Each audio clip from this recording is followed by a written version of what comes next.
ഇടുക്കിയിൽ വിയറ്റ്നാം വരാൽ കൃഷി പരിചയപ്പെടുത്തുകയാണ് മലപ്പുറത്തു നിന്നുള്ള യുവ കർഷകർ. രാജകുമാരി പാടശേഖരത്താണ് ഇവർ പരീക്ഷണാടിസ്ഥാനത്തിൽ മത്സ്യകൃഷി ഇറക്കിയിരിക്കുന്നത്. ഹൈറേഞ്ചിൽ ആദ്യമായാണ് വിയറ്റ്നാം വരാൽ വ്യാപകമായി വളർത്തുന്നത്.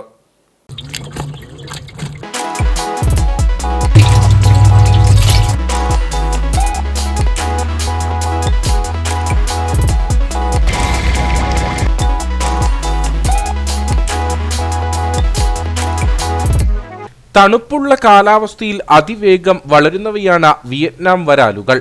6 മാസം കൊണ്ട് ഒരു വരാൽ കുഞ്ഞ് 1 കിലോ വരെ തൂക്കം വയ്ക്കും. മലപ്പുറം പെരിന്തൽമണ്ണ സ്വദേശികളായ ജാഫർ കിഴക്കേതിൽ, സുനിൽ ദാസ് എന്നിവരാണ് രാജകുമാരിയിൽ സ്ഥലം പാട്ടത്തിനെടുത്ത് വരാൽ കുഞ്ഞുങ്ങളെ നിക്ഷേപിച്ചിരിക്കുന്നത്.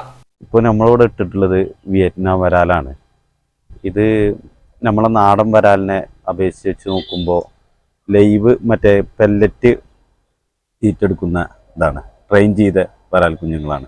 ഇത് വിയറ്റ്നാം വരാൽ എന്ന് പറഞ്ഞാൽ ഹൈബ്രിഡ് വരാലാണ്. 6 മാസം കൊണ്ട് നമുക്ക് ഏകദേശം 60% 1 കിലോ കിട്ടും.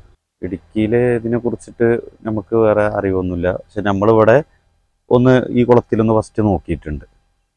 എന്നിട്ട് അതിന് അത്യാവശ്യം നല്ല ഗ്രോത്ത് കിട്ടിയത് കൊണ്ടാണ് പിന്നെ ബാക്കിയുള്ള മീനുകളിട്ട്. ഇത് ഏകദേശം 6 മാസം കൊണ്ട് ഒരു 60-70% 1 കിലോ വരും. പിന്നെ 600-800 ആ ലെവലിൽ വരും.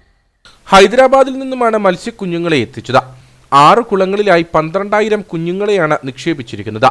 കടുത്ത തണുപ്പിനെ അതിജീവിക്കുന്ന ഇവയ്ക്ക് പ്രതിരോധ ശേഷിയും കൂടുതലുണ്ടെന്നാണ് വിലയിരുത്തൽ.